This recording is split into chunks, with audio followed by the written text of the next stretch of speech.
Joe Ledley, thanks for joining us on the Go Radio Football Show. How are you doing today? Yeah, I'm good, thank you. Thanks for having me. No bother at all. Now, I guess, like, for me, I'm gonna start at the end, which is a kind of a backwards way to do things. But obviously, you announced your retirement at the end of last year.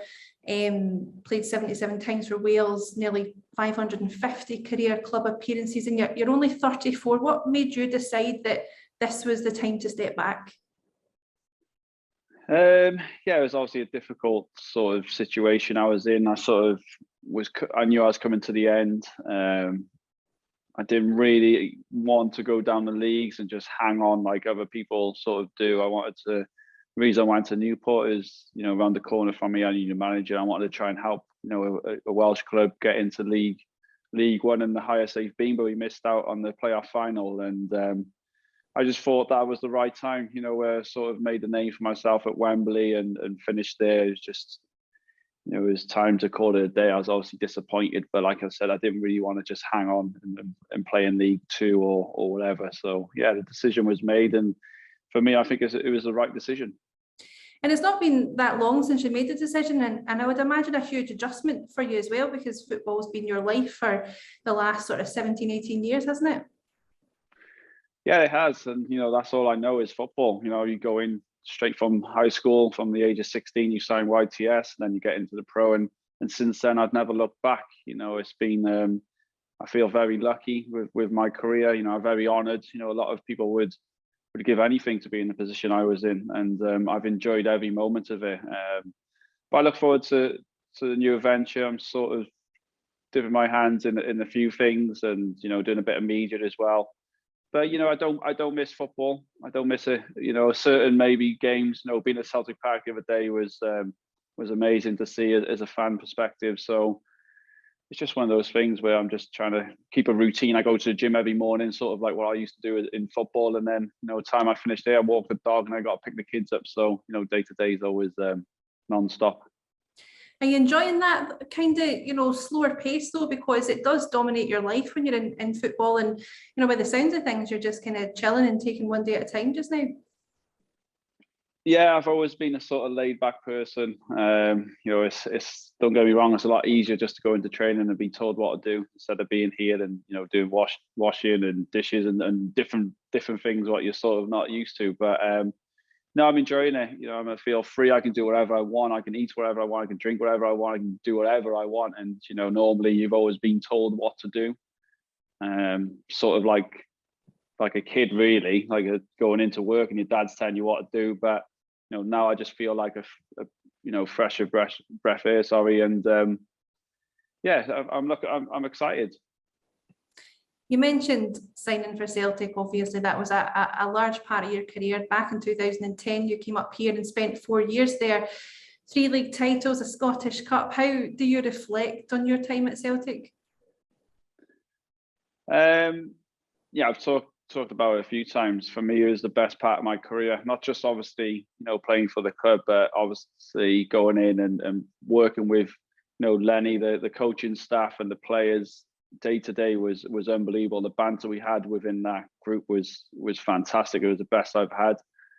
But then on the bonus side, you're playing in Celtic Park, 60,000. You're playing for one of the biggest clubs in the world, and I really bought into the club. I thought I enjoyed every moment of it, and I'm a massive Celtic fan now.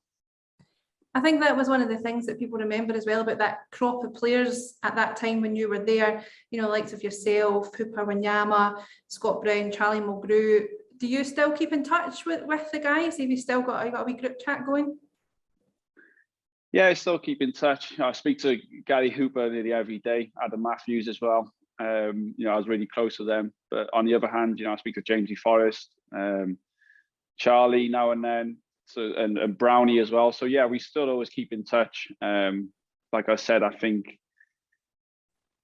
they would be in exactly the same situation if you asked them. I think they were saying, how well that sort of team bonding was at the time, and we'd always keep in touch, I think, for the rest of our lives. You mentioned that you were back up recently. Was that the first time that you've been back up? At Celtic Park, yeah, it was the first time I've ever been back since I left. I don't know why it's taken so long, but I enjoyed every moment of it. Michael McDonald looked after me, one of the directors, and my mates, and it was just fantastic to be there and see, you know, obviously fans being in the stadium as well, and the atmosphere, and you know, for me, it's just no better place. And I would imagine it'd have been quite, was it an emotional time going back and, you know, it all sort of coming back to you? I would imagine you'll have seen some familiar faces still there as well within the club. Yeah, it was very emotional. Like you said, I haven't seen a lot of these people for about 8 years. So, you know, there's people behind the scenes which people don't know about as well. You know, people on the doors, people working in the canteen. So yeah, it was really emotional. They, you know, got me on the side of the pitch to do a draw, and it's just, you know, it's just great to be back and witness it as well.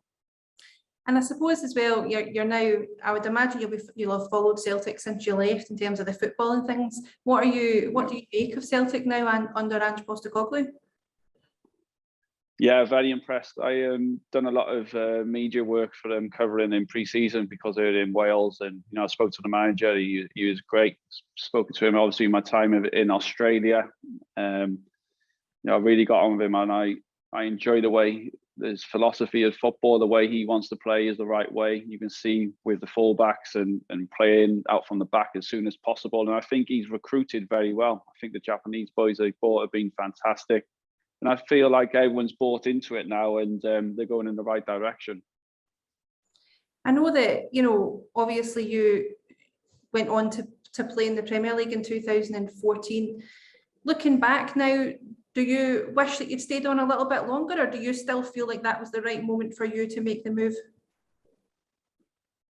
It's a difficult one. I think when I look back at my career, I think this is the one where I always undecided if it was the right decision or not. I do believe, and you should never have regrets. You just never know in football. It was one of those situations where it just come upon me within a day or two, and you know, with the window being in a few hours where it was closing, I had to make the decision.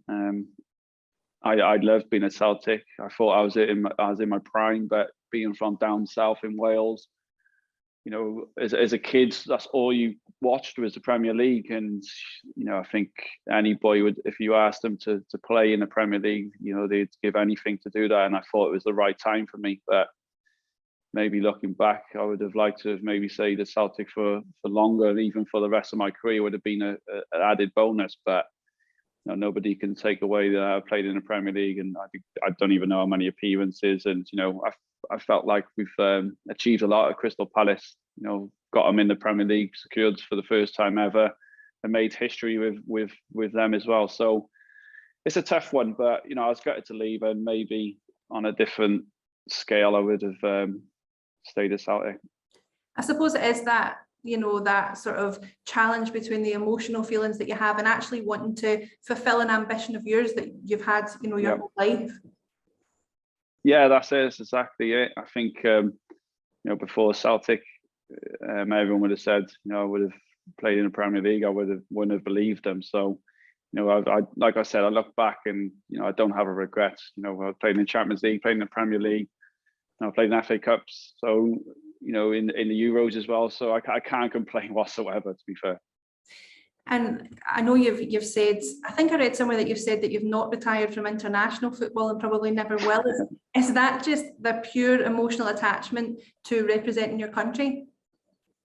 Yep. Honestly, I'm very proud to be Welsh. I'm very proud to represent my country. It meant a lot with me. You know, for since I was a kid, I always go there. I always keep in touch with the players now. I keep in touch with the staff, people behind the scenes as well, like you said. And you know, it's really close to my heart. I'm very proud to be a Welsh person. So you know, like I said, it was you know, emotional to say goodbye. So I've got my boots. If Robert Page needs me, like I'm available. And on that, you know, talking of representing your country, we've a new Welshman up here in Scotland with Aaron Ramsay at Rangers. What are your thoughts on that move? Yeah, I'm over the moon for him. You know, I speak to him nearly every day now since that move, and you know, I'm trying to help him settle in. You know, try and help him where to move, where is best for him. You know, obviously his wife and kids are still in Cardiff, and we'll be going back and forth. And I've kept in touch with Aaron since, you know, the day I've met him. You know, obviously playing with each other a lot as a teammate with international level, and I'm just happy for him to be happy and play, and I think that's the most important thing for him. And you know, don't get me wrong, it's a great club, it's a massive club to be at, and the expectation level will be high, which is what he's used to have been for most of his career. So yeah, I'm looking forward to it. I'm excited for him, and like I said, the most important, as a selfish point of view, is to have him fit for Wales. Absolutely. And looking at your, you know, you've talked a little bit about, you know, what you're doing just now and kind of enjoying your time, but what's next for you? I don't, you know, sometimes I walk out the door and I don't even know what I'm going to do. So yeah, I'm looking to do some football academy, open up my own football academy here in Wales, in Cardiff soon, hopefully in the next few months, to give something back. You know, if I think it's important to give something back to the sport, which gave me a lot of memories. So, you know, me and my business partner are going into business together and try and open an academy here. I'm doing some media work, and also I've had a few offers to become an agent. So we'll see what happens. And I'm on my A and B license. So there's loads of options, but for me, it's just deciding which one.